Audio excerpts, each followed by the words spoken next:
It is my pleasure to introduce you to Mr. Razi Abdul Rahim, Solutions Director at HCL America.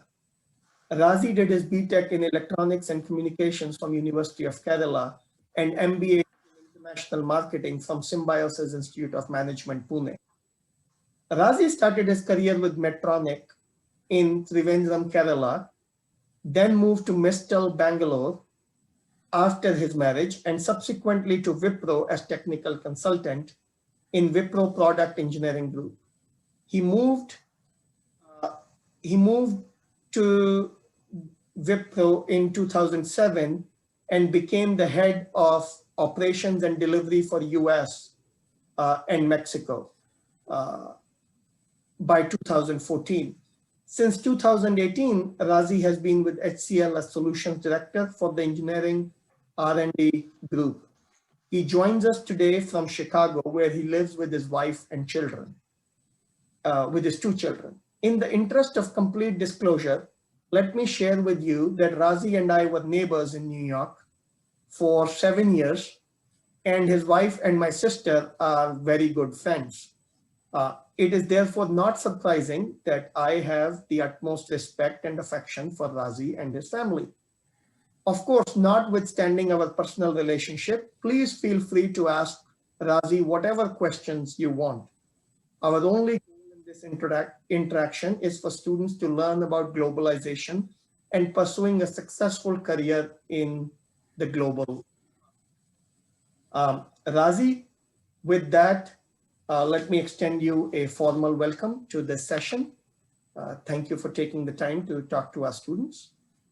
In terms of structure, I will start with some prepared questions, and then we will open the floor for students' questions. Students are also welcome to type their questions in the chat box if they have connectivity issues. So let's get started with that. Thanks, Vishal. Thanks, everyone. Can you share with the audience something about your current professional life and personal life beyond sort of what I just shared? Yep. As Vishal mentioned, I'm currently a solution director with HCL America, heading HCL Semiconductor and System Design Group. So my focus is to provide solutions for semiconductor and aerospace and defense customers. From a personal side, I started my US life from Binghamton, a beautiful place near to Finger Lakes. And that's where I had a chance to meet with Vishal and build a long-lasting relationship, which I cherish. I moved to Chicago in 2014, and and currently I'm settled in the western suburbs of Chicago, in a place called Willowbrook. My wife works with University of Illinois as an assistant professor. I have two kids. The elder one is freshman in college, and the younger one is a first grader. Right now, we're all doing remote learning, remote working, thanks to the new world and Corona. Razi, the world has changed. It's impressive to hear that the kids are now in college. They were very little when, I remember them very, very little. Can you share about your childhood, college, and professional background? Again, sort of beyond what I just shared. We would like to know more about your life before you got to where you are now. Yep, definitely I would like to share that. So I come from a normal village background from Kerala. My father had a small grocery shop, and we are a family of 6. I'm the only son. I started my life from the land of backwaters, I would put it that way, and houseboats. Really beautiful place, which I have not realized when I was there. But now I realize, because a lot of my friends here in US go there for vacation, and that's so very costly. So I end up arranging houseboats for them from here. So as all of you know, I'm a 70s kid, okay? And everyone graduating in the 90s from school had only 2 destinations, either a doctor or an engineer. And my parents wanted me to be a doctor. I cleared my entrance exam and I got into a medical school. 1 year down the line, within 3 months, I realized this is not my area. And I attended the repeat entrance for engineering. And I got into engineering without informing my parents. Once I got my selection, I informed my parents and they were in shock because at that time, getting a medical seat is very difficult and you want to switch over. So, but finally I was able to convince my family. And since I'm from a village, I need to convince not just my family, I have to convince many other people. Then I joined Bachelor for Technology, so BTech in Electronics and Communication, and started my career as Vishal mentioned. I started my career with a company named Mediatronics. So where I did my final year engineering project. Okay, that's the place where I did my final year engineering project. So I got a chance from the same company where I did my final year engineering project to make that my final year engineering project to a product. That was something I consider to be, it was exciting, but at the same time, during that time, there were a lot of multinationals coming to India. And as everybody, I also got a job in HP, Bangalore. And this is a small company in Trivandrum. So I was confused, talked to many people. Finally, I decided, based on many people's advice, I decided to join the small firm, Mediatronics, as an R&D engineer. That was an exciting place because this is a group of 8 engineers who started Mediatronics. They were all former CDIT employees, and everybody was like 20 plus years of experience. And that's where my engineering career started. Even today, I cherish and hold that experience as the most valuable one. Got married in 2001. Yes, my wife was with Wipro Bangalore, so I need to move to Bangalore. I joined another product engineering company named Mistral, who were focused on Indian defense and media player platforms. In 2005, I accepted an offer from Wipro and I moved to Wipro. So overall, I've been lucky to remain in the product engineering space in the last 21 years. Got opportunity to work with different companies across the globe, small, big. The last 15 years in US, I've been very heavily focused on aerospace and defense. Okay, perfect. So, now, you made your career in the IT industry, and you talked about how you entered that sort of career. Looking back in the 1990s, which is also when I graduated, it was not clear to everyone that the IT industry would become what it eventually became. So was there any controversy around joining IT industry? For example, you could have sat for a government exam, and which was back then still sort of considered the optimal path. yes. So how did you enter, or was there any controversy around your joining the IT industry? Yes, a lot of my colleagues are scientists in VSSE or ISRO. That was an obvious path that time, right? And so it all depends on my thought that time when I got into the job was I want to do something different. I don't want to sit in a bureaucratic organization, and I want to do something different. And being a dreamer, I thought, okay, getting into this industry will help me a lot. Okay. And I'm not regretting it. It helped me a lot today. Now, for the last 15 or so years, you've been in the US, 14, 15 years. What are some of aspects of your work and life in the US that you enjoy? And what are some that you do not enjoy? That's a good question. Because in terms of culture, we all think there are different perceptions, right? Of US employees work limited hours, a lot of perception. But that's not true, to be very frank with you. It depends on where you are, what you do. In my role as a solution director, I work around the clock, because I have teams across the globe. So I have, in my current program, I have team in the US, team in India, and team in Canada. So, but at the same time, but US gives a lot of importance to work-life balance.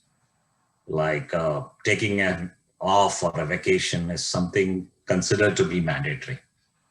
So which actually is very important to strike the balance and keep the energy going.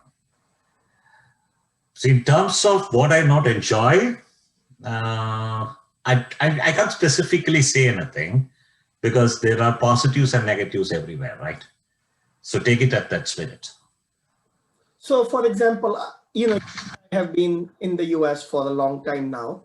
One of the things, if people ask me, that I do not enjoy is that I hate being away from my family and not celebrating in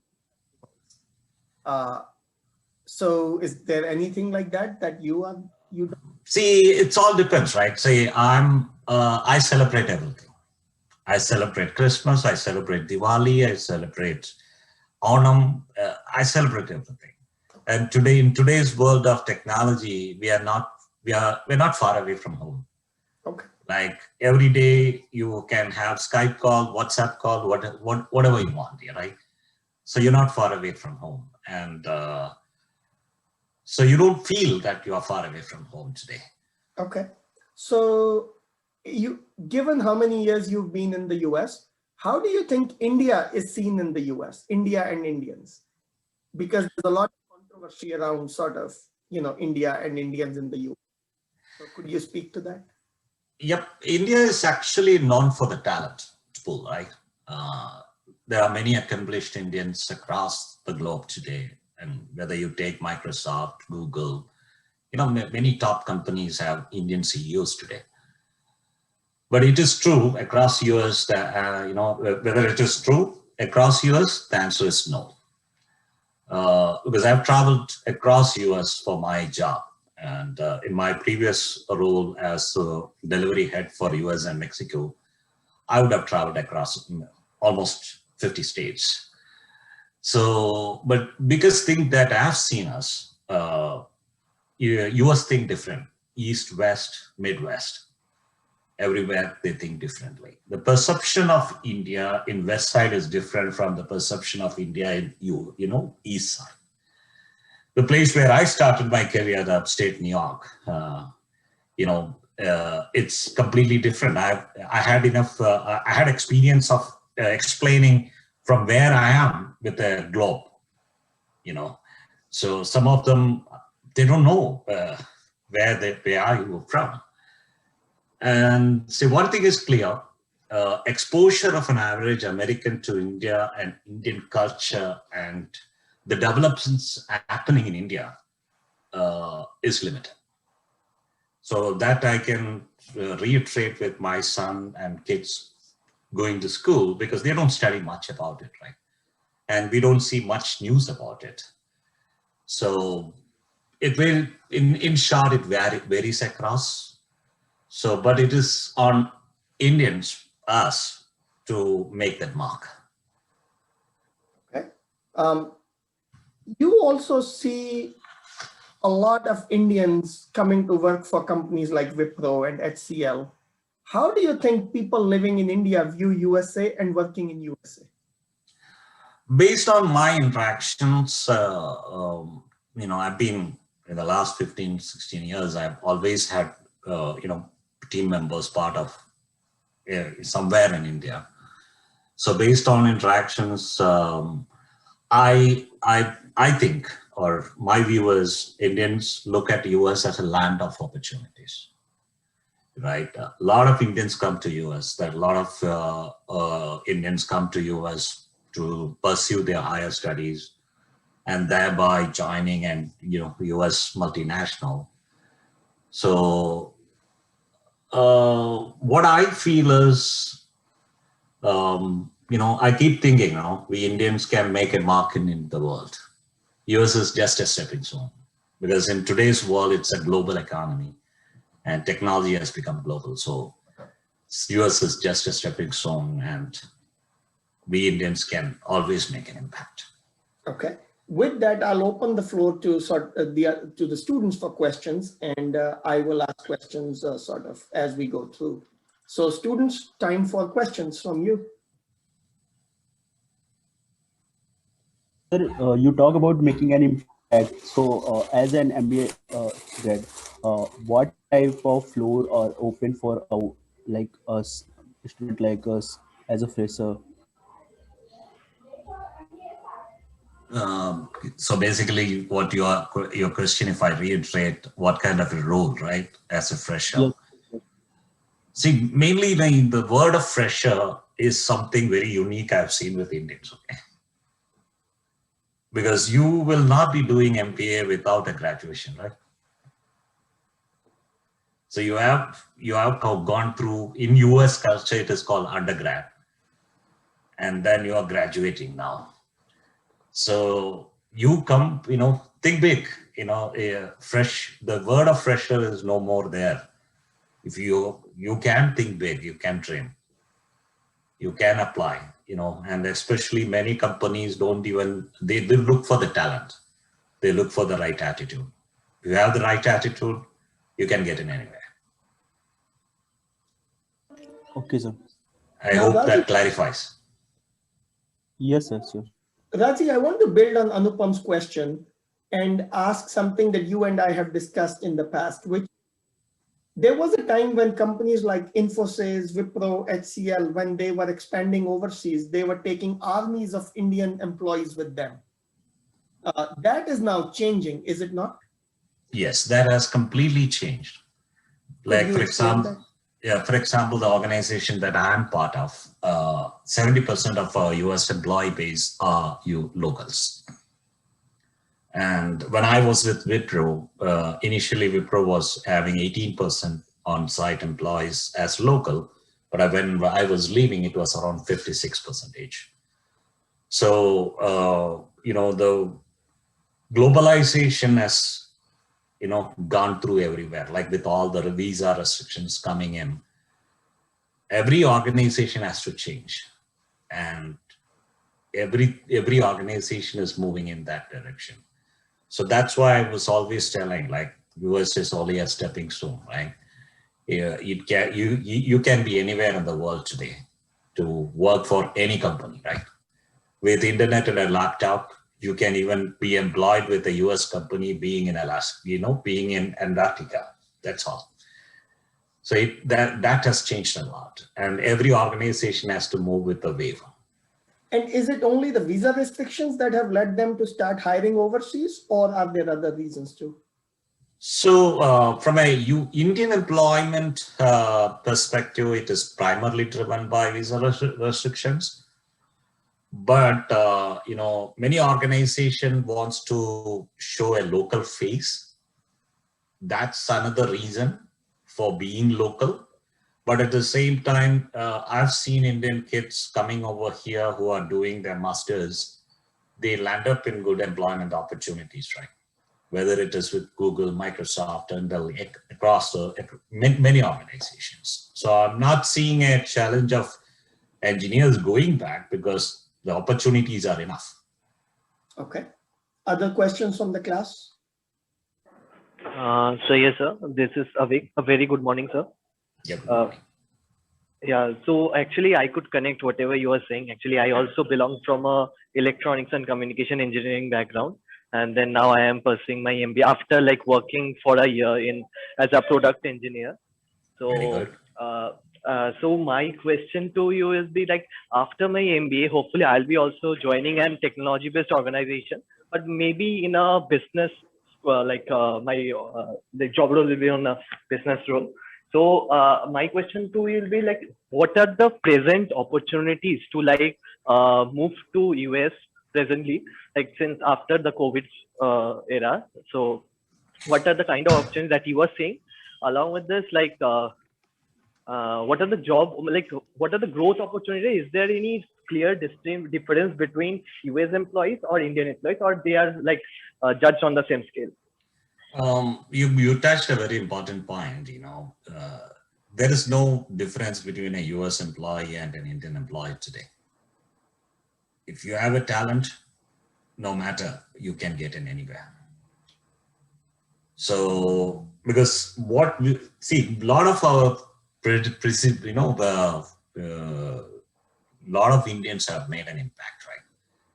So people think, many organizations have a feeling of, we Indians can make an impact. And being with an engineering background, you have already seen the industry. So you have to look at, first is you have to think about where do you want to be after 10 years and choose a career accordingly. That's the key. Razi, when you say where, do you mean geographically or you mean product like category? It is the category, right? So basically, technology space is divided across now product engineering, information technology, infrastructure technology, social media, it's divided. So you have to choose which area you can make an impact, whether it is going to be an engineering space or is it going to be the medical field, aerospace field, whatever. The field, the domain you choose is crucial because that's where you carry, right? Because after 20 years down the line, people will only look at which domain you belong to. So that's a key for choosing a career. And building on Avik's question, given that you work with both American employees and Indian employees, could you speak to what are some of the strengths you see in Indian employees and what are some of the weaknesses that you wish they improved? Yeah, that's a very good question, actually, because maybe because of our inherent culture of we are born for competition from day one, right? So whether it is middle school, high school, entrance, we get in everywhere with through competition, right? We compete against a herd. So the main strength that what I've seen with Indians is very hardworking, very flexible, really adaptable, because it might be built in our culture, right? And quick learners. So you can actually position a software engineer or a mechanical engineer into a software domain. You might have seen a lot of mechanical engineers in the 90s are big time software engineers today. So that's being said, I will also consider that's been the weakness also. Because if you look at an average US employee, they start with a career with something, they remain there, they don't change. They are not adaptable. I will put it very bluntly. Very, very rarely I've seen people being adaptable. So that itself is a strength and weakness for us, right? Because we end up not saying no. So typically what I've seen is we have a feeling of nodding, right? Many of my US colleagues have asked, what do you mean by nodding? Because we never say yes or no, right? So we call it as like this, yes, as like this, right? So whenever an engineer talks to other engineer this side, whether the other engineer liked it or not, or he's going to do the job, he sometimes notes it, and it is a feeling of acceptance. Yes, I will do the job, but because maybe they are hesitant to say no, because they may feel uncomfortable what the other person will feel, but they accept the job, and sometimes that will make them burn out.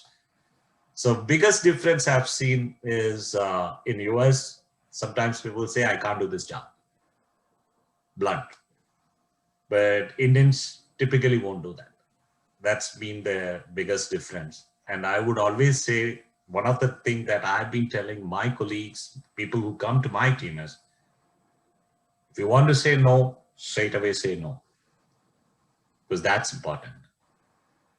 That's very difficult to build in our culture, because I believe, all of you sitting there will also feel that, right? We can't say no to everyone. What the other person will feel. Because we take a lot of sensitivity with us. Okay. Other questions from the class? Sir, penalty may be larger in India because of saying no. What's that? Could you be clear with your question?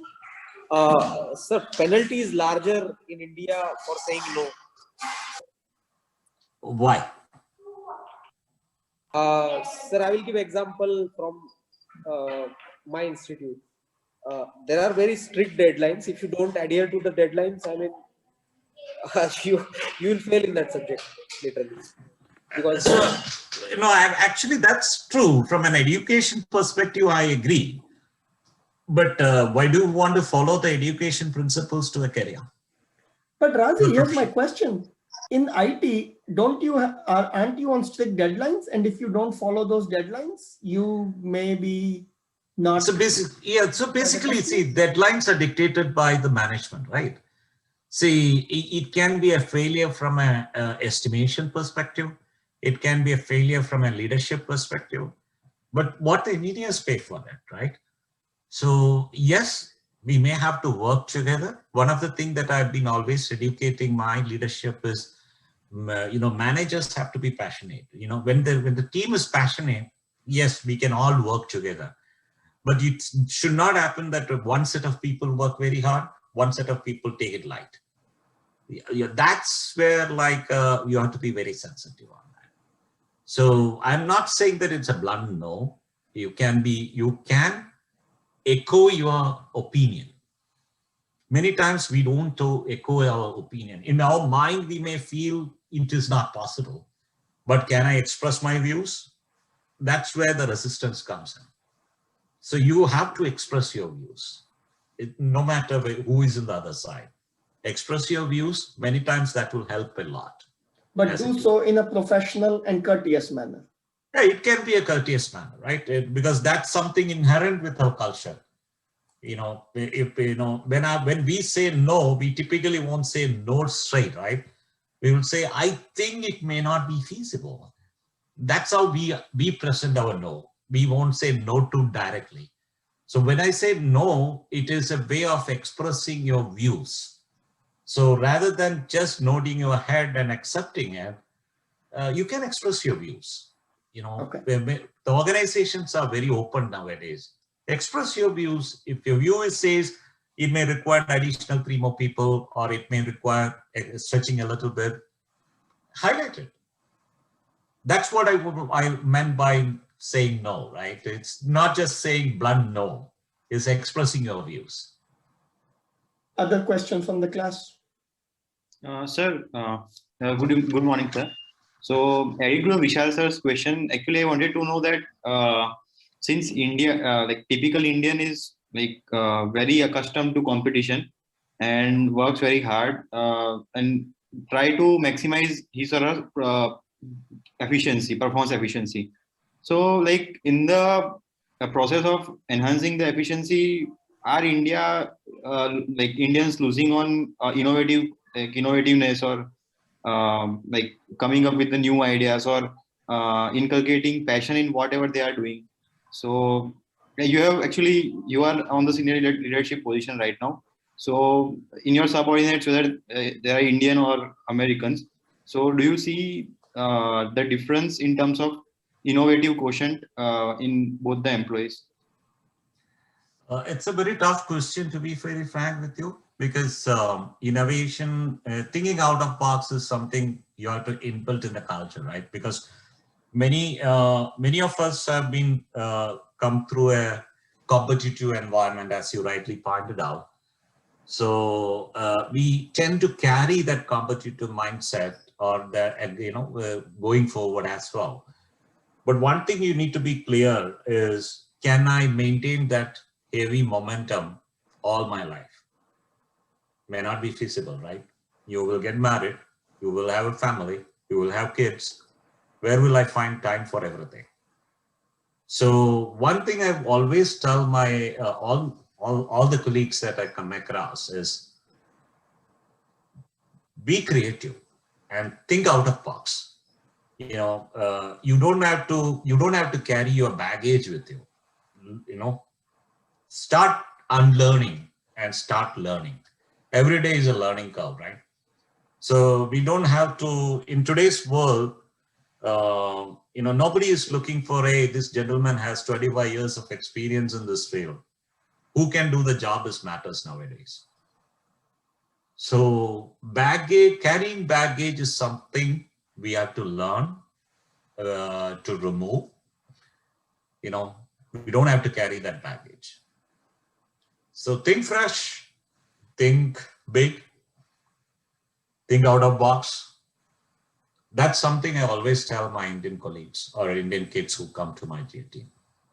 Razi, building on Meet's question, one of the people we discussed in this class before was Steve Wozniak, who famously said, where are the Facebooks and Googles from India? Sure, there is and Wipro, but India has not produced any companies of the likes of Wipro and of Facebook, Google, Twitter. Is that, I think that's what Meet is getting at. Is that about like Indians sort of lacking the creativity? Yes, good question, because we tend to have a herd philosophy, right? My seniors got into Infosys, so I get into Infosys. My seniors got into some job, so I get in there, right? So the mad rush during the final year is to get how I clear my campus and get a job on hand, right? I won't look into whether it is my area of passion, whether I'm fit for there. So one of the biggest things I've noted is the maximum attrition in IT industry is people between 2 to 3 years. 2 to 3 years attrition rate is 42%. Why is that? Because within 2 years, they realize that's not my place. Or within 2 years, they may think, hey, I should have done something different. So the thing is, we follow the herd, right? Because everybody from day one in the college thinks about campus selection, which companies come for campus, what are the jobs. So then I'm preparing for that jobs, right? I'm not preparing for my career. I'm preparing for the jobs. So then getting the five-digit paycheck or 6-digit paycheck is my objective that time. So where is the time to innovate? Where is the time to think creatively? We are just finding a job and move on. And once you are in that path, you can't find a new Facebook. You can't find a new Microsoft. You can't do that because you're already in a herd, right? So that's why I always, thinking out of box. Even I'm a culprit of it, right? So everybody has their own compulsions. You may get opportunity, but your financial commitments may not help us. You may not have the backing of what is needed, because even a good mentor is important in many of these areas. People who think out of box. So that's where I feel we lack such initiatives. But I've seen something changing nowadays. Nowadays, there are a lot of startups in India, right? A lot of startups. A lot of my ex-colleagues run their small companies today.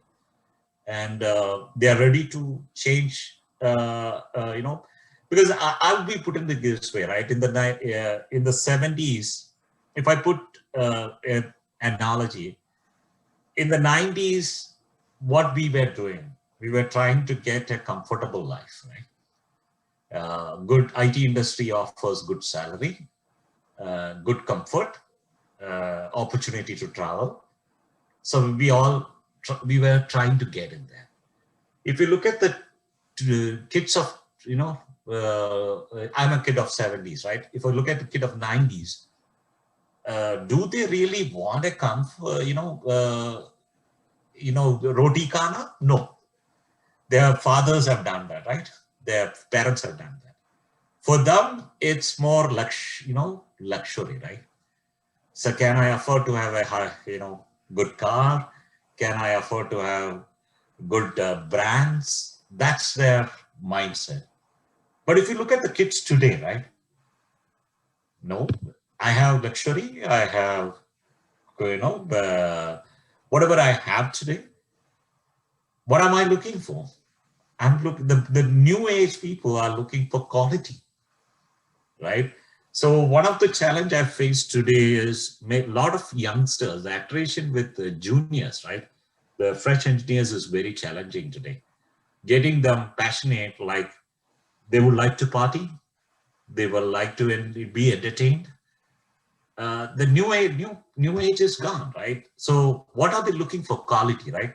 You look at organizations now, from typical cubicle structure, you look at why these organizations are making good offices, lawns, lounges, gym, they want everything today because that's what the new engineers prefer. If you don't have a good gym, good coffee maker, they may not like to join that firm. So look at all these new campuses, they've changed. So in summary, what I would say is dream big. Okay, and once you start thinking big, is anybody thought there is a Flipkart, right, can come from India? Nobody thought, right? But it's happening now. And Oyo Hotel seemed to be also another Indian company that has a... There are a lot of Indian companies coming up, like Oyo Hotel, Ola, for example. We all talk about Uber, but what about Ola? There are a lot of companies now. So, and Indians have the talent.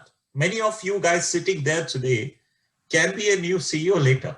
You can start a new firm later because we have ideas, but many times what happens is we don't have backing. We are under pressure, right? Because we are always under pressure. After engineering, after graduation or after +2, people will start thinking, did you get an admission? That's a question around, right? Then after your college, people will start, once you're in final year, people will start asking, hey, have you got a job? So you're already in that pressure situation, right? So then you may have to, you're already in that journey. So you're not getting a flexibility to think out. My suggestion is think out of box. Say, I will give my own example. I'm from a very small village background, okay? My father was a grocery shop owner. And, in my village, education was not very key. I'll be very frank with you. It's like for all my colleagues or all my friends in my childhood, for them, going to Middle East was the objective. That's it. So get into, that time it was not +2, it was pre-degree. Get into pre-degree, do a computer certification, get the certificate. You have somebody giving a visa to Dubai or Abu Dhabi, you go there. And you make a ton of money. Even today, I would say my colleagues who are in Dubai are much rich than me. Doesn't matter. Richness is not on that, right? Richness on what you do. So my suggestion is think big, try to be away from the herd, think out of box, try to set apart from the crowd. That's the key.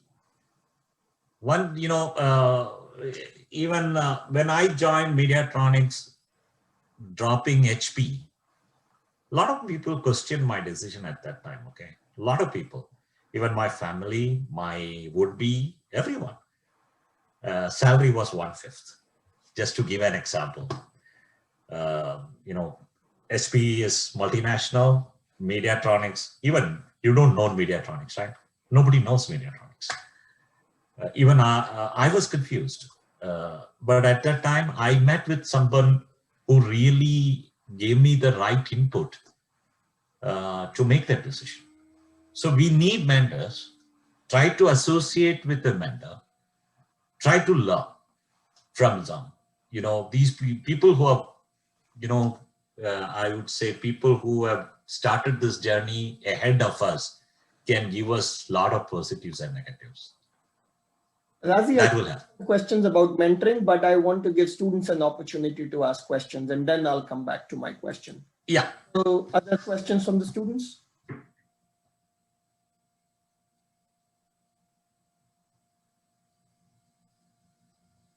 Anyone?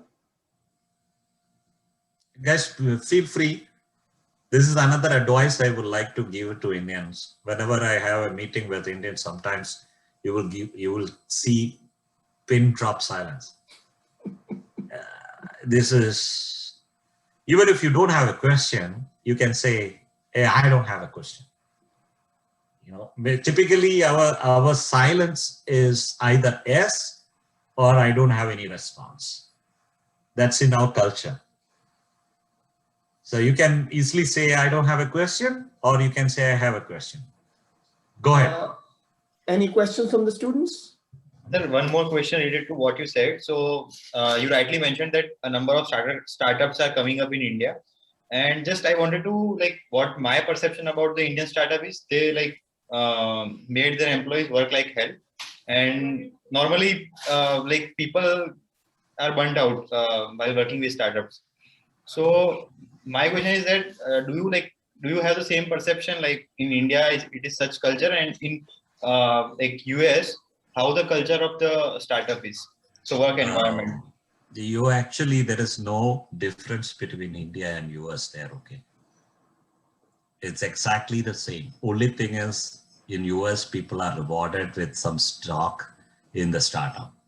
The difference, we all call, like if you look at Wipro, for example, when the new CEO came in 5 years or 6 years back, the first thing he asked is, we want to go to a startup culture. Startup culture means you work around the clock. The only thing between a good startup, difference between a good startup and a difference between a bad startup, I would say, is a good startup will be very energized. Everybody knows they are all burning, they're all burning themselves for a success. So if you look at any new IPOs which have come up in US, they're all startups. But when the IPO comes in, their former employees are millionaires. That's the difference, because they're all passionate about making it successful. So whether that happens in India, the answer is no, maybe because of our business culture. Everybody wants to make money and keep it with them. But I would say that is changing, because they can't retain those good talent until you make them part of the game. They can't retain that talent. So I think that's a big difference I've seen. Thank you, sir. From the students?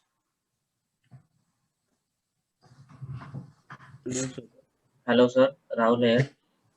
First thing I want to tell you guys here, one thing that I noted with Indians, which you need to correct yourself, is we all start with hello, sir. This is the only culture which is inbuilt in Indian mindset. You should call me Mr. Razi. Let's start from here today.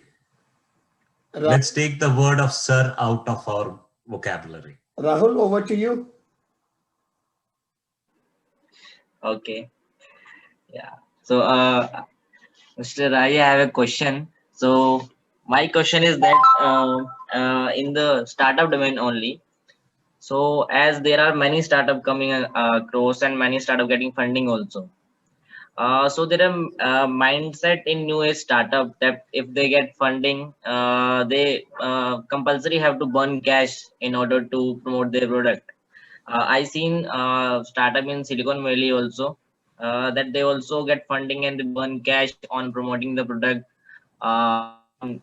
So in this scenario, what will happen is that after some time, you used to burn cash and the break even point seems very far away. means we can say many big startup of India such as Oyo, Zomato still are not profitable. So whether this mindset is good or it has to be changed in the startup domain. See, no, it's a good question, because making a product is easy, but selling the product is the toughest part. And nobody puts money. See, if you look at startup funding, where it's come from, it has come from something called venture capitalists, right? Or they call venture capitalists early investors, blah blah blah. Everybody is there to make money, right? So if you look at SoftBank from Japan is one of the biggest venture funding guy, but they know how to cherry pick the startups who can be successful. Startups are initial stage, they won't make money, they will be a negative. But as long as there is a direction, path towards profitability, path towards a break even, startups can drive towards it. So that's where the people who are backing, who have put their money, they make money when the bigger company become profitable, or it goes to a second round funding, right? So initial stage of startups are always in the I would say a red line. When they become profitable is all driven by the product and the success of the product. Is that answers your query? Yeah, yes, actually, sir, the thing is that yes, I agree that the initial few years there might be some cash burn because you have to build your team, build your offices. But even the startup who are around 10 years old or older than that also, they're still not profitable. They are just running on the evaluation games. Means they get the funding, they improve their evaluation, and then the investor exits while Okay. making No, 10x, 20x. you touched a very important point. This is where I was being telling. Startup is also still not something to follow the herd, right? Your startup should have a impact. Not all startups are in negative for 10 years. I've come across many startups who have been successful within 2 years of existence. Why? The offering they offer to the market changes them. If I'm going to offer something somebody else has offered, what's the difference? Why should I choose you to be the product? So Uber was the initial entrant in Ola space, right? Uber is successful. That doesn't mean everybody is entering in that space can be successful, right? So there is always something called early entrant in a startup domain. That is why choosing a startup to join is very, very critical decision. You cannot just get into a startup because they give you a lot of salary, because they offer you, because they have money to burn, but that doesn't mean they can be successful. So they can be successful. Not every startup will be successful. There are startups who struggle a lot. Everything depends on the product and the offering they make to the market. Like look at a Snowflake. Who thought Snowflake will become a very successful company? Who thought? It's one of the biggest successful company today. Look at today's US market. There are left and right startups in EV market. Whether everybody will be successful? No, only time will say. Not everybody can be a Tesla, right? Tesla was a startup 10 years back, but now Tesla is a profitable company. And a lot of EVs are following them, right? You can see, if you look at US market, you will see, I don't know, 10 to 15 EV companies now. Not some of them don't even have a product to offer. It's only in papers. Some, after 3 years down the line, many of these companies will fold their wings. Some will exist, some will survive. It all depends on the product you offer, the offerings you table to the market. So Razi, in the interest of time, I'm going to bring this to my last question, which is, you talked about mentoring, and to people in India about mentoring, they say, this is a new buzzword that has come from America. Where is the culture in India to mentor? For example, in my own field, academia, I feel that in Indian academia, there is very little mentoring going on. Do you actually see mentoring happen in your industry in India? Or do you think it's something that is sort of a foreign buzzword that has no traction in India yet? No, actually, if you take the buzzword out, right? Let's take the buzzword out. Mentoring is nothing but associating with someone, learning from someone. Learning from someone. Yeah, learning from someone. That's it. See, when I was doing my engineering, if I were to put the buzzword today, I had a mentor. My HOD, head of the department, was very close to me. Okay, we used to drink together, but I would consider him as a mentor today. At that time, I have not considered him as a mentor. He is mean like an advisor to me. He will give me directions.